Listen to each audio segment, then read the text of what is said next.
Olá pessoal, sejam muito bem-vindos. Por aqui, professor Felipe Molnar. E nesse vídeo nós vamos tratar sobre o MRP2, o Planejamento dos Recursos de Manufatura ou Manufacturing Resource Planning. O que é toda essa estrutura e o que nós vamos ver nesse vídeo, pessoal? A ideia nossa é justamente aqui fazer uma discussão ampla, trazendo bases estruturadas para que você entenda e se familiarize com a ideia do que significa, o que é entender, explicar o MRP2, fazer a diferenciação que muitas vezes se tem do MRP para o MRP2.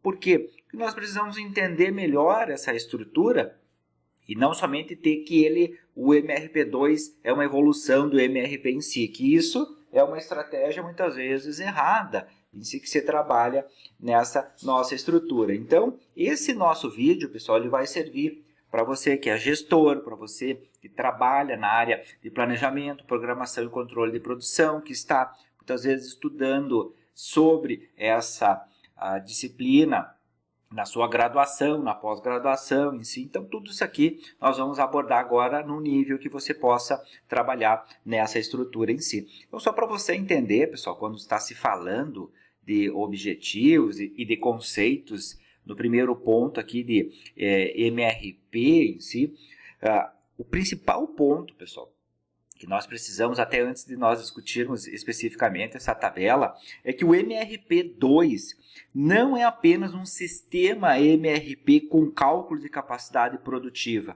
A estrutura que está baseada no raciocínio técnico e lógico do MRP2 é uma lógica de planejamento hierárquico composto por vários módulos hierarquicamente relacionados que nós vamos tratar nessa nossa estrutura aqui de vídeo em si. Então, o primeiro ponto que nós precisamos entender é, se nós temos o primeiro deles, o nosso MRP, que é a estrutura de determinar quando e quanto produzir com base no MPS, então o MPS faz a sua estratégia, o plano mestre de produção em si, o MPS, e aí ele vai enviar para o MRP em si, a estrutura geral. O que nós temos aqui, pessoal? No MRP nós temos a estrutura da lista de materiais e controle de estoque, trabalha com a estrutura de demanda dependente, tem filho e tudo mais.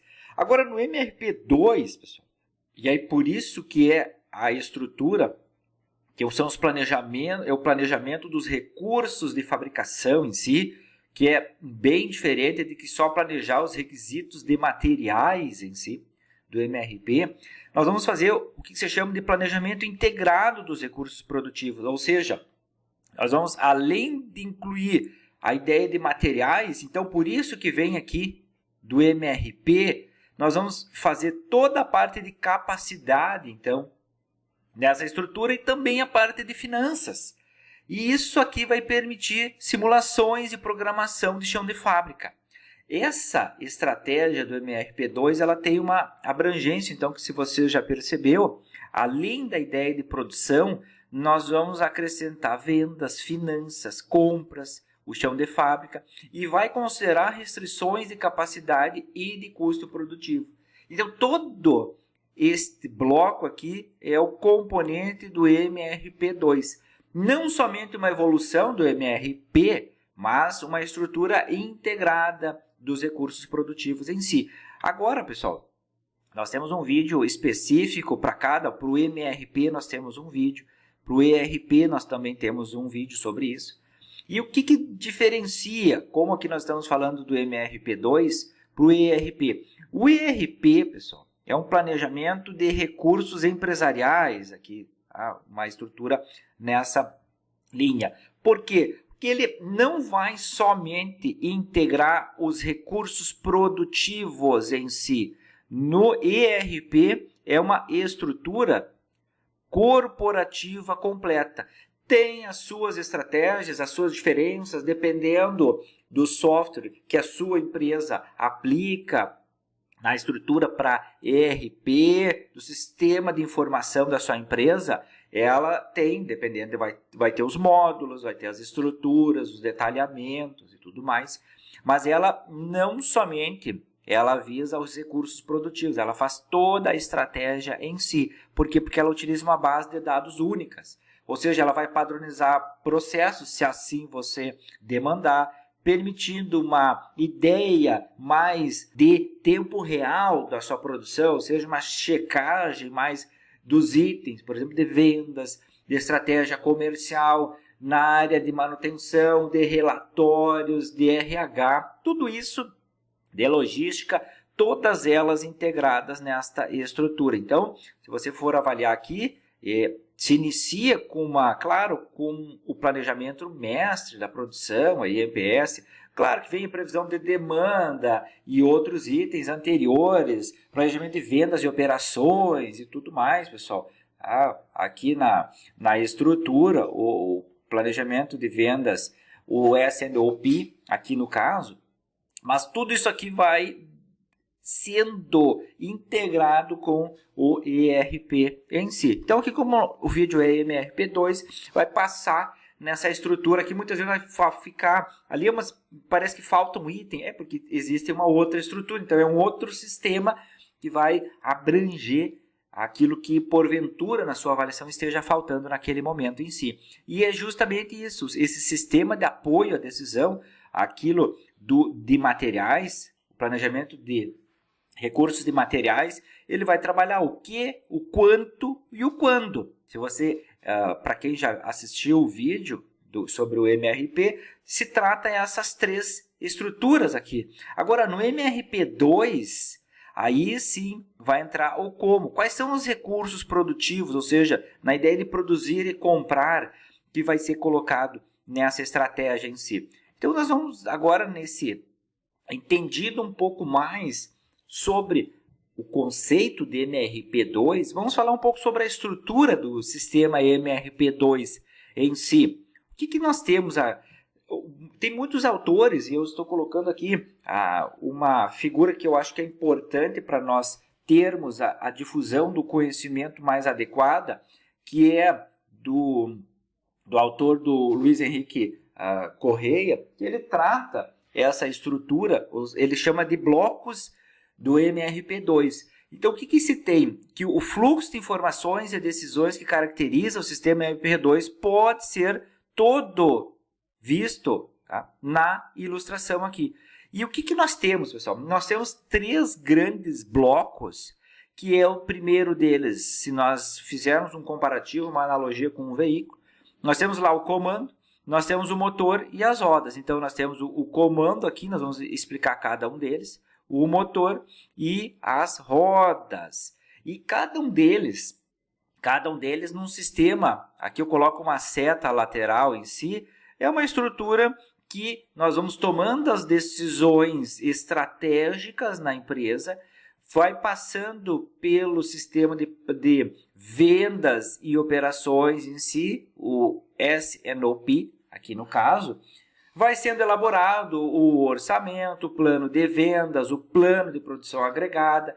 Nós vamos trabalhando com a gestão da demanda e nós vamos descendo, elaborando o MPS. Esse MPS é um input para o MRP. O MRP ele vai sendo desdobrado para compras, para SFC e assim sucessivamente. Então, o que nós temos aqui, pessoal? Vamos começar a entender cada um deles. O primeiro é o comando. O que é o comando, pessoal? O comando é o bloco, se nós podemos dizer dessa forma, é o bloco principal, ou seja, é aquele que compõe um nível maior da estrutura, onde é que nós temos as decisões empresariais em si. Não é uma decisão operacional, aqui nós precisamos entender.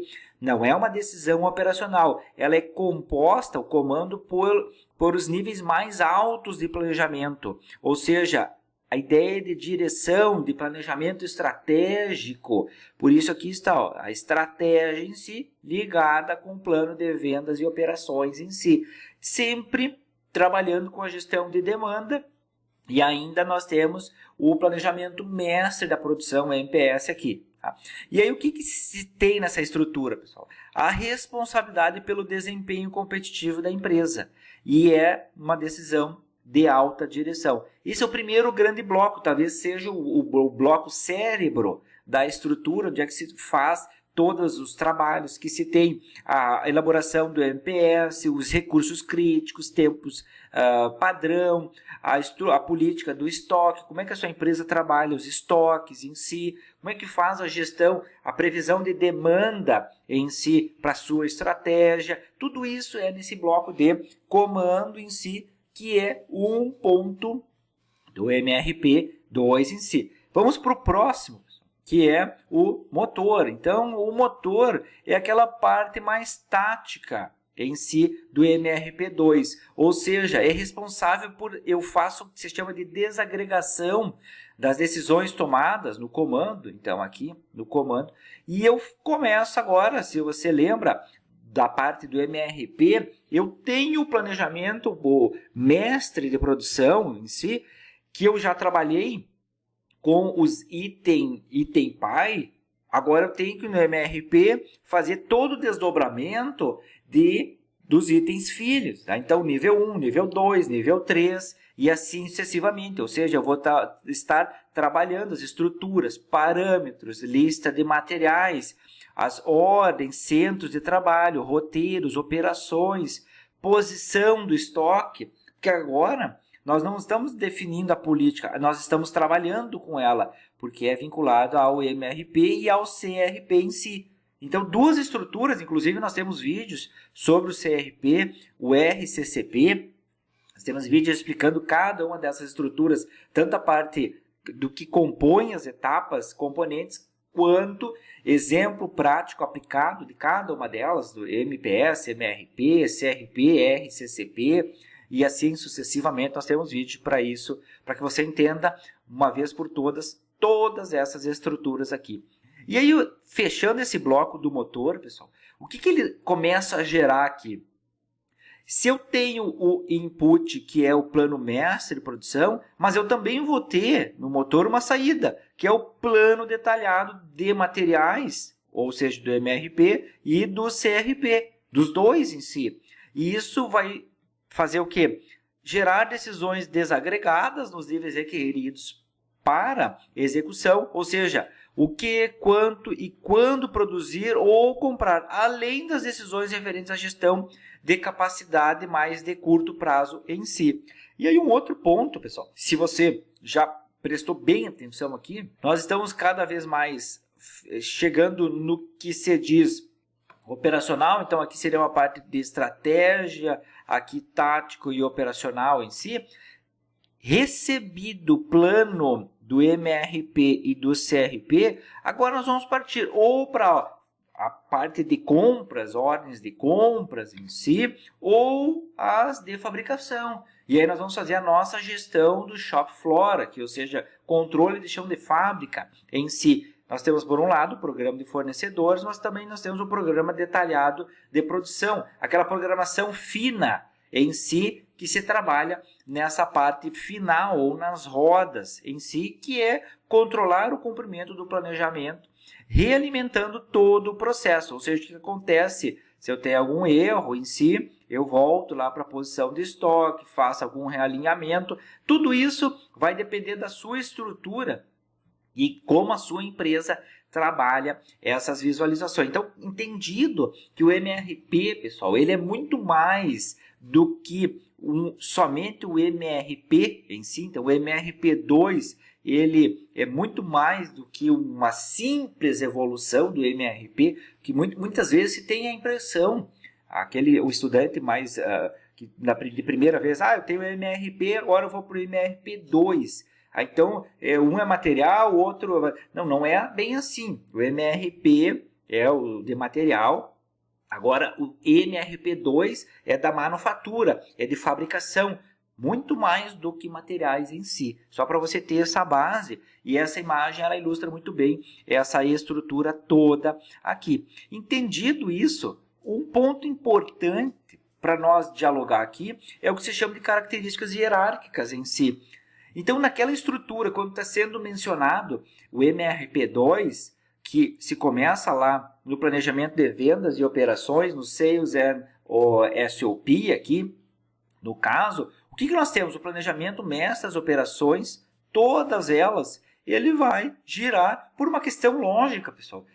Para quem recorda de princípios básicos de administração em si, todo planejamento estratégico, ele não gira num planejamento de curto ou curtíssimo prazo, ele gira num prazo longo, que se diz muitas vezes um mês, dois, muitas vezes 1 ano, 2 anos, 3 anos. Claro que tudo vai depender do seu ambiente produtivo, da sua estratégia em geral, mas ele trabalha com grupos e famílias de produtos e recursos.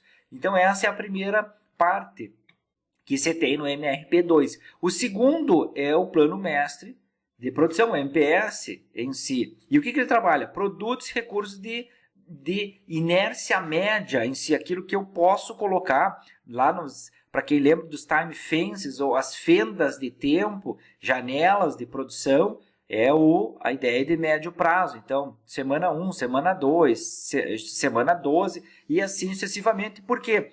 Porque eu estou desagregando toda a minha estrutura do planejamento de vendas e operações. Então, eu vou passar ele, desagregar aqui, ó, pessoal. Eu vou desagregar e ele vai começar a cair, passando pelo MRP, no compras e SFC. E isso vai descendo para curto prazo e para curtíssimo prazo em si.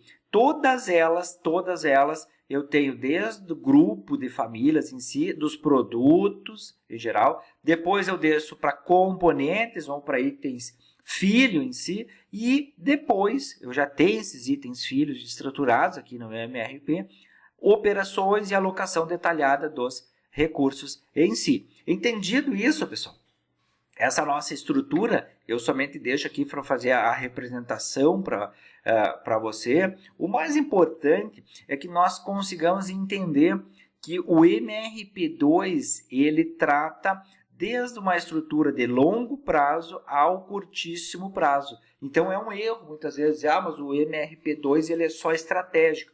O MRP2, pessoal, ele é um sistema integrado de várias estruturas de horizonte de planejamento. Esse é o grande ponto que nós precisamos aqui entender. E que dentro desse grande horizonte de planejamento nós temos várias decisões a serem tomadas, desde ajuste de demanda, capacidade, ao sequenciamento fino ou sequenciamento detalhado, disparos de ordens de produção, de fabricação, controle de produção no chão de fábrica e demais itens em si. Tudo dependendo da característica hierárquica da sua empresa em si. E aí nós temos alguns pontos importantes, pessoal, que nós precisamos aqui discutir. Um deles é o chamado uso eficaz. Quais os fundamentos do uso? O bom uso do MRP2 ele vai exigir o quê? O entendimento, primeiro, dos seus princípios e características, ou seja, livre daquela ideia que ele é só uma evolução do MRP. Tá? Então esse é o primeiro ponto. Ele é um sistema centralizado e com baixa, muitas vezes, participação do operador nas decisões. Por quê, pessoal? Porque se eu estou analisando no nível operacional, o que acontece? Pela própria estrutura do operador, ele não ter um domínio do MRP ou do MPS ou do S&OP, o que acontece? Nós temos uma baixa participação. Claro que o operador é importante na parte de manutenção, na parte de aplicação de programas 5S, TPM, a parte do CEP, FEMEA, sim, ok? Mas a utilização dele no MRP, ele é limitado a um ponto específico. É sempre bem-vindas as sugestões de decisão, mas elas são limitadas nessa estrutura pelo próprio andamento do MRP em si. E ele é considerado, o MRP2, é um sistema passivo em si. Por quê? Porque aceita parâmetros definidos. Então, eu tenho todos eles, setup, estoque, refugo, os lead time em geral. Eu não consigo muitas vezes questionar ele. Por quê? Porque ele já está todo estruturado em si. Ou seja, eu vou rodar o MRP, porque ele já está pronto. Vai fazer simulações e estratégias ali naquele momento que eu estou colocando. E eu tenho também uma automação elevada, porém baixa capacidade de melhoria própria, que vai exigir ações externas para otimização. E com isso tudo eu posso reduzir o engajamento operacional, transformando operadores em cumpridores de plano. Esse é um grande ponto, pessoal.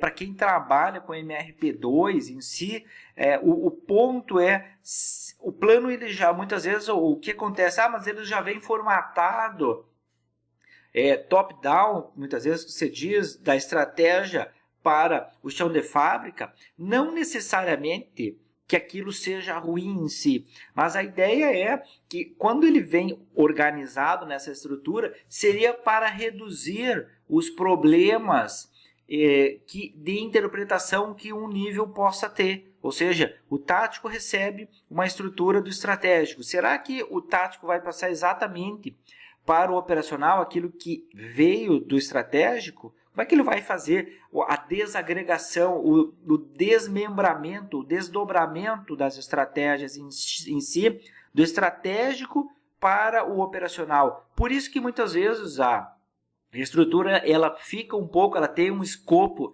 muitas vezes fixo, mas não é que isso seja ruim, é para que se possa manter uma certa padronização.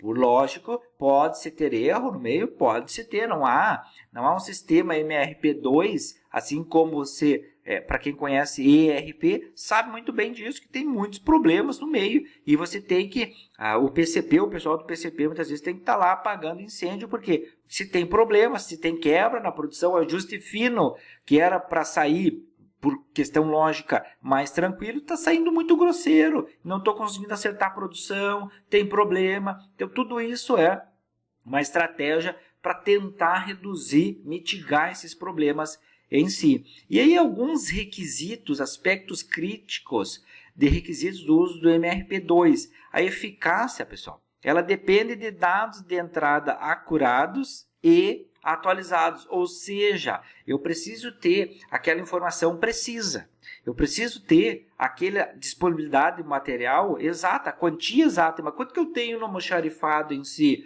quantos parafusos eu tenho, quantos rebites eu tenho, quantos itens, por exemplo, produzindo mesa, tampo, mesa, partes da mesa, cadeiras, partes de cadeira, se eu produzo isso, quais são os itens que eu tenho para esse ponto? Então, eu preciso manter uma estrutura de almoxarifado atualizada. Não é uma atualizada a cada mês, mas uma atualizada em tempo real para que eu consiga fazer essa gestão. Ou seja, o sistema ele não consegue trabalhar com controles paralelos. Não adianta, pessoal, a sua empresa ter um sistema, um ERP, mas ele tem aquela planilhazinha do Excel lá no canto.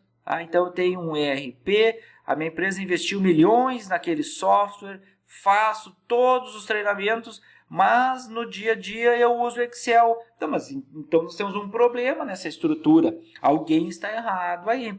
Ou a sua empresa não alinhou a estratégia, ou, enfim, as pessoas não se adequaram ao uso, que aí é uma outra estrutura. Lá no vídeo de ERP nós mencionamos esses pontos aí.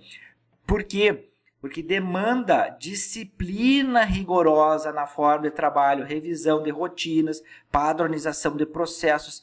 Eu preciso ter a padronização dos processos, cartas de processos, tudo adequado. E aí eu preciso ter uma engenharia de métodos adequada, toda a estrutura de produção adequada, porque eu preciso ter instruções de trabalho, procedimento operacional adequado. O MRP2 exige alta precisão e sistemática nos registros, aquilo que eu mencionei, estoques, nas ordens, principal nos tempos de atravessamento, pessoal, nos lead time. Por quê? Porque se eu não sei quanto tempo leva do pedido do cliente à entrega na estrutura, como é que eu vou fazer uma estrutura de programação do MRP para inserir numa estrutura de MRP2, se eu não consigo entender isso? Se eu não tenho, por exemplo, na minha estrutura, uma estratégia, daí vai depender, se você utiliza cronoanálise, estudo de tempos pré-determinados, você precisa ter essa linha e atuar nessa estrutura. E aí tudo isso vai cair muitas vezes nos seus roteiros de produção. Alterações no sistema produtivo e no comportamento das pessoas podem gerar resistência. Aqui é um dos principais empecilhos e pontos negativos de por que o MRP2, e aí respinga lá no ERP, ele não dá certo, apresenta problemas, apresenta resistência, apresenta ideias negativas. Muitas vezes você já deve ter escutado lá, mas isso aí não dá certo, isso aí é ruim, esse sistema só atrapalhou a empresa. Por quê? Porque não é o sistema que é ruim, mas é que as pessoas estão com uma qualificação muito baixa, com ausência de treinamentos, e a empresa, o que ela quer? Ela quer produzir, só produzir, e ela não dá um tempo para fazer uma reflexão mental na sua estrutura para entregar aqueles pontos que são necessários para o ERP. E esse é o ponto principal. Você precisa ter esse alinhamento, essa estrutura para pensar. Então, o comportamento das pessoas, eles depende de treinamento, depende de desenvolver cursos e para que se tenha essa estratégia em si. Então, o sucesso depende de como as pessoas aceitam e lidam com o sistema em si. Tá? Um outro ponto também, qual é a boa implantação do MRP2? O uso estratégico em si. O uso do MRP2 deve estar associado à melhoria contínua, políticas e procedimentos que atualizem seus parâmetros, e implantação deve envolver pessoas, e aqui é um ponto importante, de várias áreas. Muito se tem que, mas a empresa ela comprou um software de produção, de finanças, de logística, de RH, todo integrado em si, e o que ela faz? Somente o planejamento estratégico, ou o pessoal do TI fez a implantação geral, e aí não treinou as pessoas. E aí o que acontece? Aquilo que foi mencionado antes, a resistência. E aí o que você faz para uma boa implantação? Treinamento extensivo e participação desde o início. Por quê, pessoal? Porque se as pessoas participam desde o início, elas começam a criar o hábito de saber que tem que fazer aquilo. Esse é o ponto essencial. E é essencial, usando a mesma palavra, que a alta direção esteja comprometida. Aqui é um ponto, pessoal. Não é só o setor de TI da empresa o responsável pelo sistema, é a alta direção. Porque se o sistema falhar, não é um problema de TI, é um problema de direção da empresa. E isso acontece muito. Você já deve ter conhecido empresas que gastou muito dinheiro em sistemas ERP e hoje o sistema não roda, o sistema está desatualizado. E por quê? Porque não teve um comprometimento, um sério comprometimento da alta direção. E o sistema deve ser adequado ao tipo de processo produtivo. Esse é um ponto importante, pessoal. O que é adequado ao tipo de processo produtivo? Se você trabalha para estoque, então é uma estrutura. Se você trabalha com ordens de engenharia, é uma outra estrutura. De montagem, uma outra estrutura. E isso você precisa, antes de iniciar a compra, a aquisição, o diálogo de um MRP2 ou um ERP, entender qual é o seu ambiente produtivo. Porque muitas vezes tem empresas que não entendem o seu próprio ambiente produtivo e aí está sempre patinando, não consegue sair daquela ideia de não entender o que é a estrutura de transformação, quais são os inputs, qual é o processo para aquilo e qual é a saída, os outputs que ela vai ter nessa estrutura em si. Então, os pontos principais, pessoal, entendido tudo isso, quais são os cadastros que se tem básico? O que é isso aqui, pessoal? Um dos principais pontos que se tem de cadastros aqui é o chamado cadastro mestre dos itens. O que é isso? Todos os itens que eu tenho na empresa eu vou passando por cadastro, código, descrição, unidade, o lead time, política de ordem, estoque de segurança, o cadastro da estrutura do produto, ou seja, a lista de materiais, itens, pais, filho, quantidades, níveis, versões, o cadastro de locais, por exemplo, unidades fabris, se você tem vários setores, departamentos, enfim, setores, corredores, prateleiras, endereços de estoque. Aqui se tem, no cadastro, você começa a ver que você precisa de uma estrutura muito mais robusta de organização da sua empresa. Não basta somente um 5S bem estruturado. Você precisa levar este 5S, práticas de produção enxuta, e aí depende do ambiente produtivo, que o 5S independe, o programa 5S independe de um ambiente produtivo em si, se é puxado ou empurrado, isso não importa. Importa que você está utilizando os princípios do 5S, por exemplo, para fazer identificação, endereços de estoques, unidades fabris, estrutura de setores, corredores. Isso é uma gestão mínima operacional em si. Então, cadastro de locais, isso é para qualquer empresa, antes de adotar o MRP2. Outro é justamente o cadastro de centros produtivos. Eu preciso saber a minha capacidade,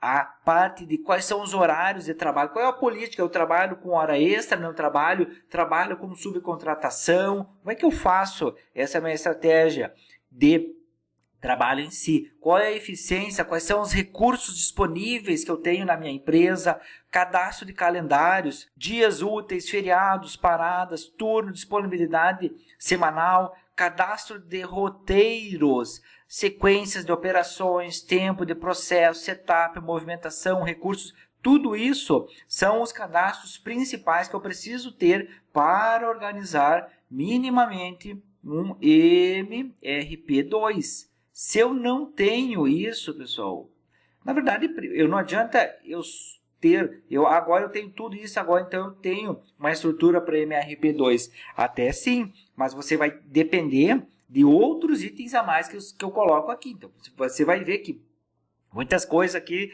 elas estão agregadas em si nessa estrutura. Outros cadastros complementares que você pode pensar na sua estratégia quando está trabalhando com MRP2 é cadastro de fornecedores, cadastro de clientes, de ferramentas e dispositivos. Como é que você vai trabalhar, por exemplo, na sua empresa, se ela é do setor metal mecânico, você não sabe quais são as ferramentas, os dispositivos que você tem. Se você tem matriz, gabaritos, molde, vida útil, manutenção, inspeção, reparo, como é que você faz isso? Então, é importante esse item. Cadastro de recursos auxiliares, de parâmetros de estoque, cadastro de tipos de ordem, de custos, níveis de produtos, de lead time mais detalhado, armazéns e endereçamento avançado em si, todos esses pontos. Isso são alguns dos cadastros complementares que você pode acrescentar no MRP2 em si. Então, entendido isso, esse ponto de etapa 2, dos cadastros básicos e complementares, o que é a etapa 3, pessoal? Para nós finalizar aqui o nosso vídeo, é o processo de implantação do sistema MRP2. Então, nós temos, eu coloco aqui 7 itens, nós vamos estruturar pelo menos os 7 pontos aqui, para que você pelo menos entenda como que dá para trabalhar. O primeiro deles, pessoal, é a preparação do projeto de implantação. Ou seja, é que eu consiga entender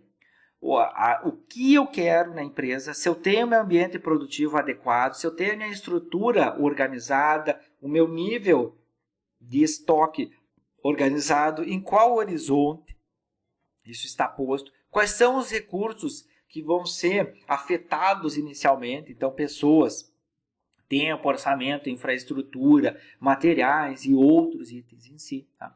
Eu preciso definir a governança do meu projeto, ou seja, o sponsor, a diretoria, se eu tenho um comitê diretor, líder do projeto de implantação do MRP2. Precisa envolver o pessoal que se chama de um time mais central, representantes, gestores do PCP, de compras, de produção, de engenharia, de TI, de finanças. Por quê? Porque eu preciso ter todos eles para estruturar e aí sim fazer uma implantação segura, adequada e que ela não fique uma implantação somente no papel, para você ter no dia a dia ela. E quais são os entregáveis mínimos? Então, eu tenho lá a missão do projeto MRP2, estrutura organizacional, o responsible, a accountable, consulta e informado, a matriz RACI, cronograma mestre, os marcos de validação, estudo de custos e benefícios em si, para garantir o compromisso com os benefícios nessa estrutura. Um programa de treinamento no item 2 aqui é essencial tenho a estrutura organizada, o sponsor, o gerente desse projeto e tudo mais. Mas eu preciso, pessoal, cobrir pelo menos 2 blocos. O primeiro deles é o treinamento de conceitos de gestão em si. Então, o que é isso aqui, pessoal? E aí é um raciocínio importante, porque muitas vezes tem pessoas, ela trabalha na área de gestão, mas por incrível que pareça, ele não conhece sobre gestão de produção em si, gestão de operações em si, administração da produção. Então, muitas vezes ele não entende que ele daqui a pouco ele está lá no planejamento de vendas e operações, mas ele não sabe o que é aquilo. Se falar para ele o SNOP, ele não sabe o que é. Tem gente que não sabe o que é MPS, MRP, CRP e outros. Então, você precisa entender esses termos aqui, não que para ser num nível aprofundado de pesquisa, não é isso. É só para você entender a filosofia da estrutura, do planejamento hierárquico que o MRP2 vai estruturar na sua empresa. Então, para você não se perder no meio de várias siglas, assim como foi colocado no início do vídeo, se você lembra daquela toda a estrutura do motor, do comando, rodas em si, para ter isso claro na sua estratégia em si.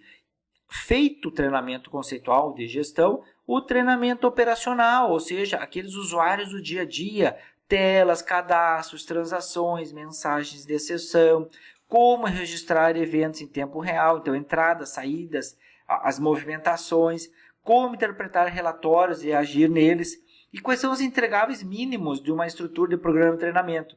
Matriz de treinamento por função, isso é importantíssimo, inclusive fazer o alinhamento dos gaps, da ausências de conhecimento, as trilhas que eu posso fazer, mais avaliação de proficiência, e regras claras. O dado oficial é o do sistema, ou seja, eu não uso dados paralelos, planilhas paralelas, anotações e tudo mais. Isso é importante, pessoal. É importante. No momento que você tem planilhas paralelas, é porque seu sistema está defasado, seu sistema está desatualizado, ou alguém não alimenta certo, ou as pessoas não sabem mexer no sistema, trabalhar no sistema. Se você precisa ter um monte de caderninho, de folhas, planilhas auxiliares, aí nós estamos com um problema aqui. Nós podemos até voltar lá nesse item de preparação do projeto, pessoal. Tá? Então, cuidado isso aí. Um terceiro ponto é o que se chama de desenho procedimental do sistema de planejamento. Ou seja, eu preciso ter a estrutura de fluxos de informações, responsabilidades, regras, decisões. Aqui é importante, pessoal, eu ter desenhado na minha empresa a estrutura hierárquica. Então, aqui o pessoal da estratégia, o tático, o operacional. Então, eu preciso entender como que se comporta as decisões, mas também como eu tenho uma estrutura de alimentação, de feedback. Tá? Então, isso é importante.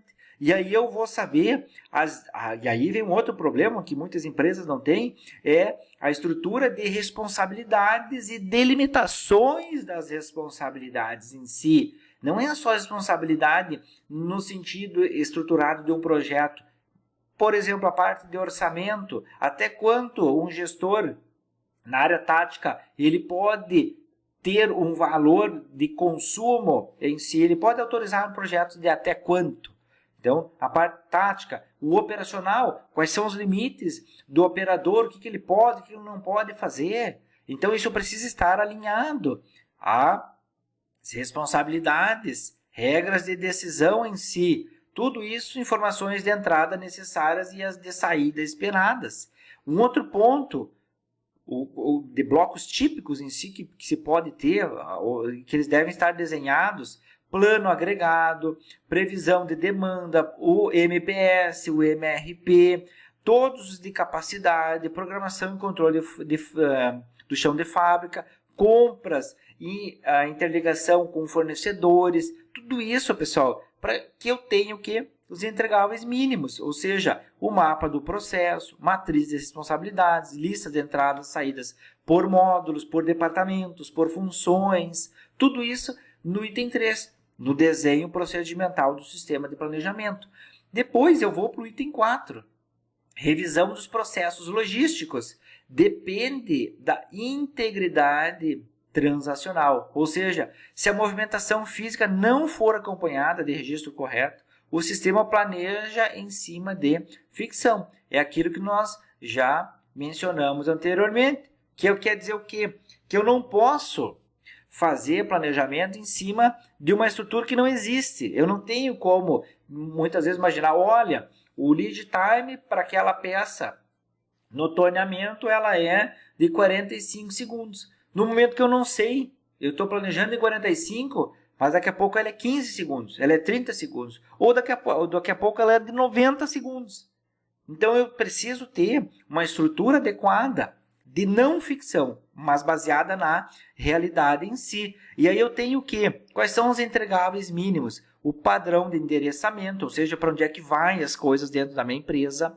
Isso aqui é importante porque tem empresa que o operador, por exemplo, tem o pessoal da montagem, ele sabe, tem que levar para tal lado, tem que levar para tal lado. Mas tem outros que não sabem exatamente para onde que tem que ir, onde que eu tenho que deixar essa estrutura em si. Eu estou organizando um sistema, por exemplo, sistema de produção Kanban. Como é que eu faço essas estruturas entre elementos produtivos em si, o outro setor aqui sai da montagem, daqui a pouco vai para a pintura? Como é que faz esses tempos produtivos em si, de um posto ao outro? Então, padrões de endereçamento, identificação de itens, procedimentos de movimentação e pontos de controle, regras de abastecimento de linha e de devoluções, checklist de integridade logística, de física e do sistema em si.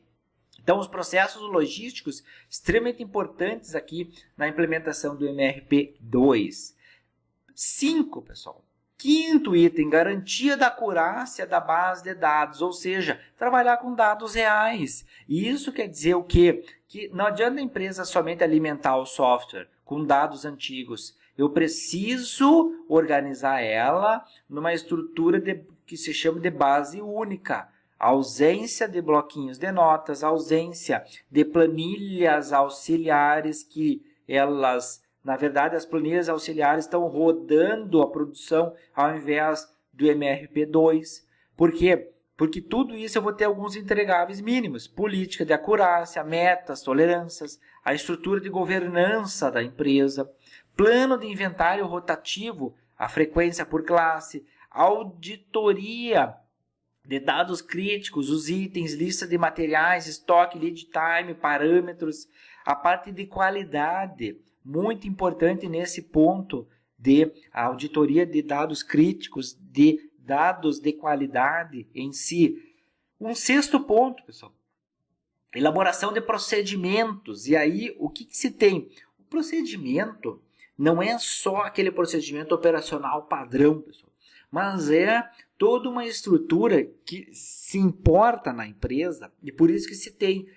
Muitas vezes o pessoal reclama, mas vem do planejamento estratégico para o operacional, ele vem formatado em si. Porque a ideia é que eu estruture como registrar, quando registrar, quem aprova as alterações, como tratar exceções, como fechar horas, movimentar materiais, ajustar estoque e tudo mais. Então, quando vem do planejamento estratégico, aquele pacotinho pronto, não é uma ideia de desrespeito ou afronta ao operador, mas é que ele consiga entender, e é daquele formato que se espera que, padronizadamente, a empresa execute as suas funções em si. Agora aí entra também uma estrutura que vai sustentar a disciplina. Por quê? Porque eu preciso fazer o desenvolvimento correto, elaborado em detalhe o plano. E quando se fala na estrutura de procedimento, sempre lembrando, o bom procedimento, e aí vamos fazer só um parâmetro aqui, o procedimento operacional padrão, POP, ou instrução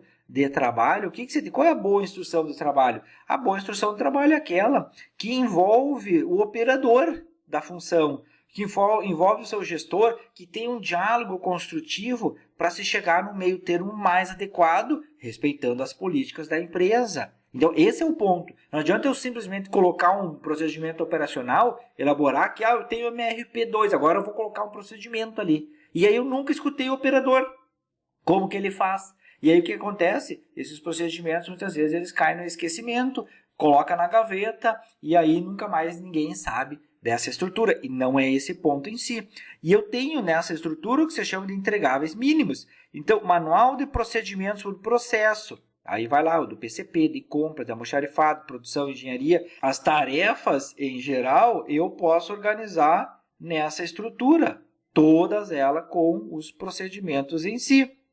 Mapeamento de todos os meus processos na organização. Fluxos de aprovação, alterações da lista de materiais, dos parâmetros, dos cadastros, de rotinas, de gestão de exceções em si. E o sétimo e último ponto, pessoal, para nós finalizarmos aqui, é o que se chama de corte do sistema antigo e entrada do novo sistema. Ou seja, pessoal, aqueles bloquinhos que eu já falei anteriormente, blocos, Excel, planilhas auxiliares, caderninhos de anotações, tudo isso, pessoal, eu preciso remover do meu sistema e aí fazer a inserção do novo sistema na estrutura. O que acontece muitas vezes, pessoal? Acontece que eu preciso instalar o que se chama de testes piloto. Tá? Não adianta pegar e colocar em toda a empresa já de imediato tudo. Por que vai acontecer? Porque tu vai ter muito problema para gerenciar naquela estrutura, muita dúvida operacional em si, e o que vai ter? Você não vai conseguir dar vazão àquelas demandas, que são demandas legítimas em si, no contexto da empresa. Eu preciso elaborar um setor, ou um departamento, um grupo de projeto de piloto desse software. Ou seja, eu vou fazer uma prototipação com itens simples, mais processos principais. Depois, carga total de dados reais para testar desempenho, então tempos, relatórios, sessões, capacidade, tudo aquilo que você já viu antes. Todos os itens anteriores, os cadastros básicos em si, tudo isso tem que estar pronto para fazer um teste piloto em si. Então, vai organizando naquele setor toda essa documentação, todas essas estruturas. E isso demanda tempo, pessoal. Demanda tempo para ser feito. E aí, feito e organizado este ponto de projeto piloto aqui, aprovado, vou para pilotos recursos humanos, ou seja, vou fechar treinamento com operação simulada, próximo à realidade, praticar decisões, ou seja, vou interpretar relatórios, analisar telas, decidir ações e depois, fechado esse segundo ponto, eu vou para um piloto real, ou seja, colocar a estrutura do MRP2 completo. Aí eu vou incluir o MPS, o MRP com dados reais para uma família de produtos autocontida, ou seja, uma família de produtos limitada ainda, mesmo assim, porque o objetivo é trocar o que parece que funciona por funciona de fato em si. E isso vai sendo feito que se chama de estratégias Go Live, ou seja, corte global ou por fase, entrada gradual, ela vai reduzir o risco, ela vai reduzir a negatividade, vai reduzir a resistência na sua estrutura. Entregáveis mínimos, pessoal, dessa estrutura aqui são os planos de testes, os pilotos de teste de recursos humanos, piloto real em si, com critérios de aceite e de correções de problemas, checklists do que está sendo feito naquele momento, dados, procedimentos, usuários, o desempenho em geral, plano de contingência, ou seja, das primeiras semanas, uma cadeia de ajuda, se acontece tal item, o que eu faço, e estruturar uma sala de gestão, uma war room, aqui no caso, sala de guerra em si, que você possa tomar as decisões, discutir as decisões, não só a decisão estratégica, uma decisão operacional. Olha, aconteceu isso nessa tela, o que se faz? Olha, tem essa informação é útil, muitas vezes, na minha estrutura. Então, tudo isso serve para a sua estrutura organizar em si. Então, aqui eu deixo algumas referências que você pode consultar, muito baseado aqui no Correia, em si, em outros autores, nessa estrutura para que você consiga estruturar, pensar melhor sobre o seu MRP2. Então, pessoal, um grande abraço e qualquer dúvida, deixe os comentários aqui que nós respondemos para você. Até o próximo vídeo.